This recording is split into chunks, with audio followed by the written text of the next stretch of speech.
le tu na han pu rem na kan kom do na me gin mim pum min chil them rem na lal engki ma ile tang valem langwal to lo hei kan pui ka bulai chu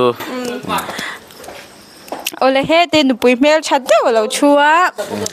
chuan kan maluka bung mun brunch kan to turi enge I phur to em phur khop mai a ro pui ka tia a tha ka tia a san chu hai lo poi soi tu te an ti sel ka ringa I a lok thak tran viu ka ria hai thalai te in khom bana eng ma ti lo kal dar mai tur ka ti hian la te kan an zir hawa kan in mu khom dela impo na sel ne ro pui khop mai ani le enge iril ruwa lo omikal don ti kan kal don ti shal kan enge iril ruwa lo saber khulam pang tia a san pa kan om na bial luite alo ni ta bial sana changa han kal lu tur chu le lama chuan acha kom view rodin na hupurom te po katia I eng tiang in nge min lo ngayang ti vel te korte branch kanan ni ta lo ti la tu dualin ko oma kan ni thawa kai chu katlo boka ka katel bok do na ni chu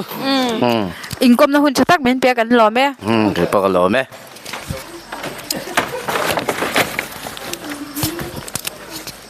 ole tuna hian ma mit branch secretary chalai secretary kan kom le do na ama hi kan zai pol conductor ani boka tuna bung mun branch kan tlo tur hi enge rirwa lo ma saber kan kal don ti shat khan an nuam don he ni ti ha kan han sei ma sadu phota kan program te don te atangin a hi te me ma kan don na po hi area toina kan flavor pui lo chu chu tiang khop churin program te kan duanga kan uluka tin bung hun branch kan tho tur te po hianin an phur pha leng kan thria an seidan phai chuanin tho tu voi khat kan nei ve nan din kan thria kan din china an tia a phurom hle ni ani le in branch jangkal zat tur zat ve nge yang tuna in report thi mi samthum le pariat kan ni to mai thei te ne nani chu a chiang sai mi samthum le paranga tuna kan ni me kan ni alom om lu te ke inkom na hu min pe kan lo me ke ni pokan lom le ni le tuna han ma mit branch leader kan kom do na ama sai ming pum min shil them it's lal ro lua ani le hemi bung mun branch kan tlo tur vel chung sa ga hian enge tu ngai dan nge nia branch executive committee in ruat nge nang ma ngai dan nge commission them o hela hi poi mo khop maya ni e kum thar committee kan nei khan hei ma min branch se hi kum tin mai Krista wangin kan lo luang suak to thina branch rang te kan lo tlo kwal to a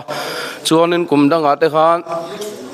rei ek branch state isuanin keimani ka khan chi ni lo te po in ti chak ton nan ti in ka khan dang te po kan lo to tlo to thina chunga chon tun tuma hianin hei kan u naw bung hun branch te to leila ti in sang ni somni pathum kumthar committee khan hei executive committee in lo rela isuanin hei executive committee in chun zomin tun jun nili nitum le nili a hian tlo ni se kan tita ani ani le kan kal don ti kan chen thu khan enge irilwa lo umma saber enge I tharaw lama kan hlok puina kan nei thayang a ti ang zong ten Krista ta na ke kan pen hi suan ni hei mi hringa son poi mo khop maya Krista ta na ke kan pen son kal san kan lo nei to tapot maya chumi te ni wang suanin Krista awanga man in le lo u le naw te kal san chuan he lei dam chung po hian a chan top lawang ti ani wangin kan hlok pui nge ka bai se ani ole inkom na hun chatak men pe kan lo me ole ke po ka lo me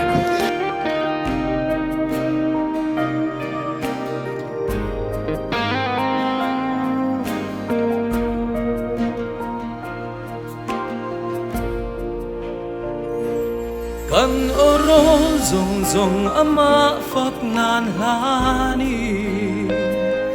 lalpa man tlak ni turi engki lang ro